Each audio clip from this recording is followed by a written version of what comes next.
Way to go, Tic Tac! That's how you punch. Wakanda forever! Nah, you wouldn't have heard of me. Let me put you on hold. Dance off, bro! He's a friend from work! I can do this all day. Yeah, I know. What up, guys? It's Dom, and welcome back to another TV show review. Today we are going over and ranking What If Season 2. So I definitely think they did a pretty good job with Season 2. To me, it's a little bit of a downgrade from Season 1. I think they just did it a little better.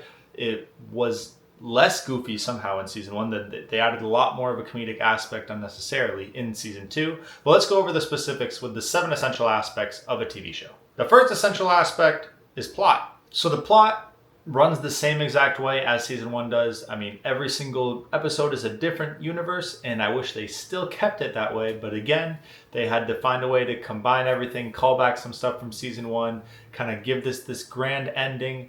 When again, all they really need to do is have a different universe in each episode, and it will be very entertaining. It'll be really cool to see all these different universes, to see exactly how they work and what's changed, and that's all the audience really needs. At least that's how I feel. I feel like going too hard and figuring out so many different ways that you can combine these universes to give the whole story a big meaning isn't as good. Now, what they did was not as good as Season 1, but at least I was a little bit more entertained with some parts, was the bigger influence that The Watcher had.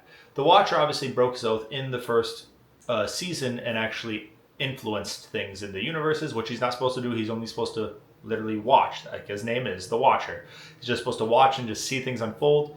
And he broke his oath, interfered. Obviously, he had good reasoning, but now in Season 2, he's doing it a little bit more, and I'm assuming in Season 3 he's going to completely do it all the time, and there's going to be consequences. But at least when it comes to Season 2, I like his involvement. I like that he is now still a narrator, but less of and more of a, he wants to act. He wants to actually do something and fix these things, because of course so many terrible things happen in each universe, and he's slowly getting to have completely enough of it and wants to actually interfere, which I understand, and I think that itself is a good addition. I like that. I like that they added that.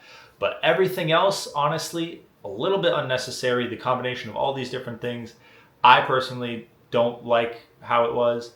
And I also think that some of the universes and some of the changes that they did in Season 2 aren't as fun or entertaining as Season 1. So overall, I feel like the plot could use a little bit of work and they could have thought about it a little more, but still good, still watchable. I still enjoyed myself, but again, downgrade from Season 1. The second essential aspect is attraction. Again, like I said in Season 1 review, I enjoy this. I enjoy this concept. I love the multiverse. I love Marvel. So to me, it's very attractive. If you haven't watched the Marvel movies, or you're just not a fan of Marvel, you won't enjoy it as much. There's going to be some things that you just don't understand, or that you don't understand the reference to of why this changed or anything like that. But I think it's still an enjoyable show. Now, nowhere near my level. You might never want to rewatch it, like me. However, you still, I think everyone can find their way to enjoy this show, because it does try to target everybody, even non-Marvel fans. It's just entertaining stories. That's really all it is.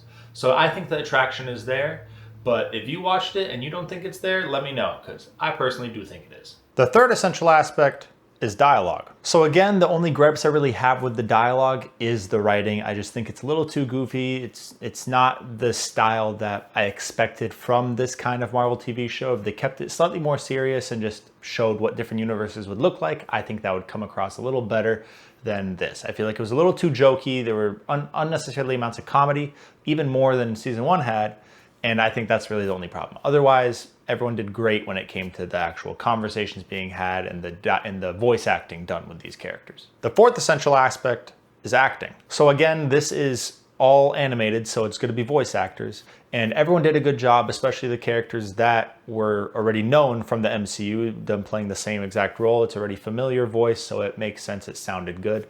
But again, Jeffrey Wright, who played the Watcher, he is the main narrator of this entire show, as he is the one that watches over every universe. He did a really good job, especially because his voice just has the perfect tone for a narrator. So especially at this multiversal level of being a narrator, of seeing everything and talking about it, his voice was a perfect choice. So again, shout out to him. He did fantastic, as well as everyone did. The fifth essential aspect is cinematography. So again, there wasn't too many chances for a big emotional impact for us to actually be super connected with these characters and feel for them fully. Now, there was obviously a little bit, as there is in almost any show that you watch regularly to actually get invested in, but it's just not to the level where it's really worth talking about to a massive point. But again, the actual visuals look really good. I love the slick animation style. I think it's a really good style to have for this kind of animation. So overall, it looks good. So the cinematography is good when it comes to the visuals. And for the emotional side, if they had a bigger shot, then maybe it would have been a little better. The sixth essential aspect is soundtrack. So just like I mentioned in season 1, the soundtrack isn't too memorable. I mean, it doesn't have its own theme. It has kind of a dictation from the watcher, which I do really enjoy, but it doesn't have a main soundtrack theme. But it does use a lot of already known Marvel music. So stuff from different Marvel movies that did sound good, especially the action sequences, the emotional scenes, stuff like that. The overall soundtrack used, just so it's not quiet, was done well.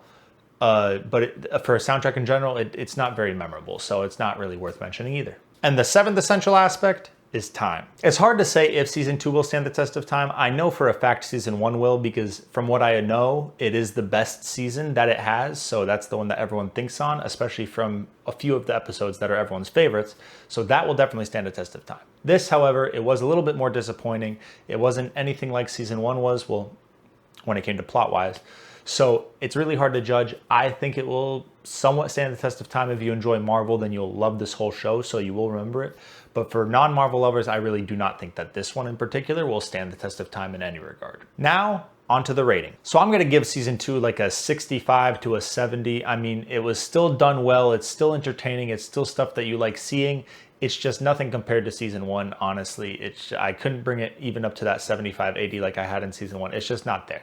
It's nowhere near there because simply it's just doing the same thing that season 1 did, but slightly worse. So I have to give it a slightly worse rating. So that's really why I put it at 65, 70. I can even have an argument for 60.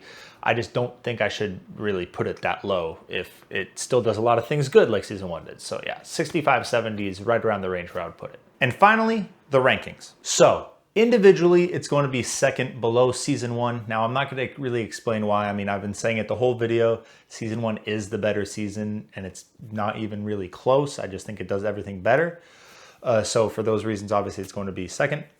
And in all time, it's going to be third, above Your Friendly Neighborhood Spider-Man Season 1 and below Blue Mountain State Season 1 through 3.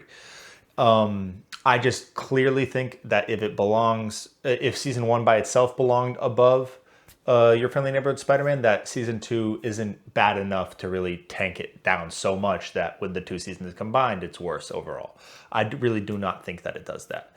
And Blue Mountain State still, even though this second season was added, it still has more to give than these first 2 seasons. Now, I do think the concept is a lot more enjoyable and a lot more entertaining in season 1 and 2 of What If. I just think Blue Mountain State, even though it is more simple, it is just better put together and has more things going for it. Since it has all 3 seasons, it has a full continued and ended story. So we'll see once I review season 3 of What If, but until then, it will be locked in at that 3rd position. That's all I have for season 2 of What If. If you guys enjoyed this review, make sure to leave a like and subscribe, and make sure to comment what TV show or movie you want me to review next. If you want to see someone that does something very similar to me, he just doesn't do TV shows, check out my best friend, Mr. Majoritarian. He does movie reviews just like I do, except he has 2 ongoing lists going on, one for cinematography and one for entertainment. So if that's something that you might enjoy, check him out. His link will always be in my description. And I hope you guys have an amazing night. Peace out.